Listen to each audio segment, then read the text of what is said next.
As a kid, Diablo was one of the first computer franchises I got into. Sure, it had Wolfenstein 3D, Doom, and Duke Nukem 3D before it, but shooters never quite clicked with me the way dungeon crawlers did. It was everything that held my interest in tabletop RPGs without any of the tedium of reading and having to use that pesky imagination to pretend something cool was happening. Instead, I was able to tear demons to shreds with quick successive clicks and crawl my way down the spiraling abyss.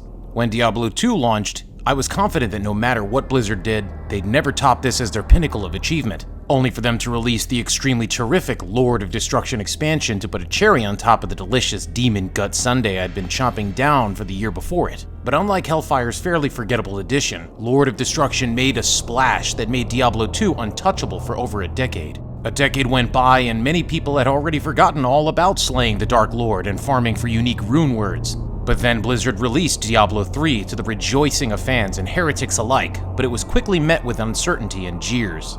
Diablo III's real money auction house had turned a lot of fans off, and it took Blizzard about 2 years and a new expansion, Reaper of Souls, to finally salvage the reputation of Diablo III, turning it from a once ostracized black sheep into a beloved yet markedly different take on culling the Burning Hells.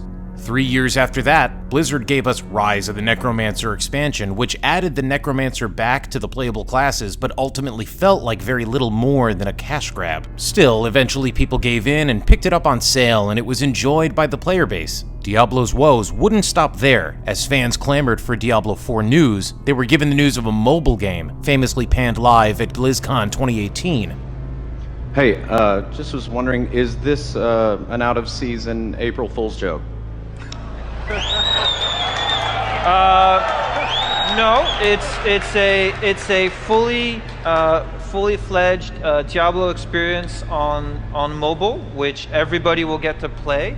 And despite the criticism, there are fans of Diablo Immortal, but in order to get people to play it, it felt like Blizzard opted to remaster Diablo 2 as a gesture of goodwill to help take some of the heat off their misstep. Luckily for Blizzard, Diablo Immortal succeeded based on Diablo's name and reputation alone. With the pay-to-win concerns of Diablo Immortal, people were concerned that Diablo 4 would ultimately follow the same path, fearing that the announced Battle Pass would give players who were willing to pay unfair advantages, as Diablo 4 doesn't have an offline mode unlike its predecessors. After 60-ish hours with the game, I can confidently say that while Diablo 4 isn't Diablo 2 or even Diablo 3, it most certainly isn't Diablo Immortal either. I'd be lying if I said I wasn't cautious going into my Diablo 4 review experience. We were essentially given a beta test that had the full campaign unlocked instead of being able to play a live copy of the full retail game, which means all players will start on equal footing when early access starts on June 2nd. This does mean that some of the features weren't available for me to test during the review period, including the Battle Pass, but according to the information provided to us, every reward in the Battle Pass appears to be cosmetic only. Now we got the elephant in the room out of the way, let's talk about the campaign. Diablo IV tells the story of Lilith's reawakening and her eventual quest to seal away the prime evils permanently in order to rule everything without any challenge. Unlucky for her, that's where we come in, and we ain't about to let this evil heartbeat take over all of creation without a fight. The campaign itself is a fun ride, featuring some incredible looking cutscenes, excellent voice acting, and becoming reacquainted with some familiar friends and foes along the way. I never thought I'd see Mishif from Diablo 2 again, but here he was in Diablo 4 reminding me that he's a drunk who can't steer a ship. There's also the return of a few familiar bosses that come with the new tricks that make relearning these fights just as much fun as they were the first time you encountered them. I could go in more depth, but part of the trip is the journey, and while Diablo 4 isn't neatly wrapped up at its conclusion like the previous games were, somehow it makes sense that this one is a bit more open-ended, leaving room for online events and DLC options down the road. I'll be very interested to see how or if seasons come to Diablo 4 given the way this game functions being always online, but if the seasons continue the story, it could be a lot of fun to watch play out. Post-game is where things start to pick up. As I was around level 46 or so when I completed the campaign, and you're dropped into a world that's lit up like an Ubisoft map with a bunch of little icons all over it. If I had to complain about anything, it would be the replacement for Diablo 3's bounty system that makes better sense lore-wise, but still feels pretty brain-dead and repetitive. In Diablo 4, you're tasked with collecting Whispers of the Dead for the Tree of Whispers. Collecting 10 Whispers will allow you to trade them into the tree for a cache of items, and you're given 3 choices. And loot drops can range anywhere between common and legendary, unique, or sacred, depending on which world tier you're playing on.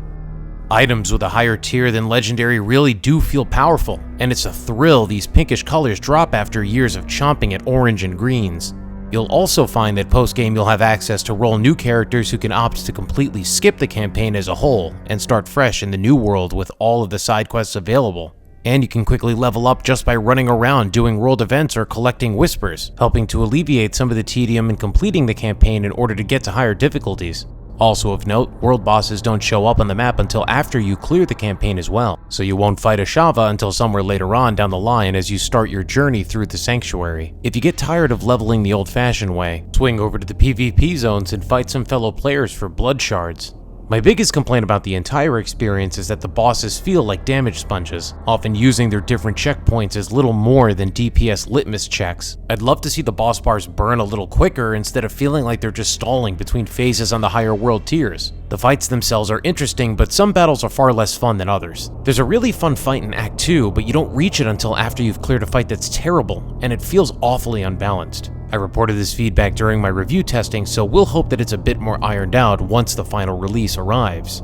One major caveat aside, as a whole, I'd be hard-pressed to find anything that stops me from saying that the best thing Diablo IV does is returns to form. It looks, sounds, and most importantly feels like Diablo should feel. It's traded a bit of the gimmicky stuff that Diablo 3 had for a little more refinement with some additions that'll appease the World of Warcraft players in the PvP red zones. Everything feels gritty, dark, and gloriously macabre the way Diablo was meant to be. It ain't the perfect formula, but it's a very satisfying mashup that takes some elements from Diablo 2, Diablo 3, and even from Diablo Immortal, mainly the bosses dropping health at checkpoints, to amalgamize into a terrific entry that I think both new players and old school veterans will enjoy alongside each other. It ain't perfect, but provided they continue the course Diablo 4 is currently on, this might be the game that bridges the gap and makes Diablo the most accessible it has ever been to players from any background.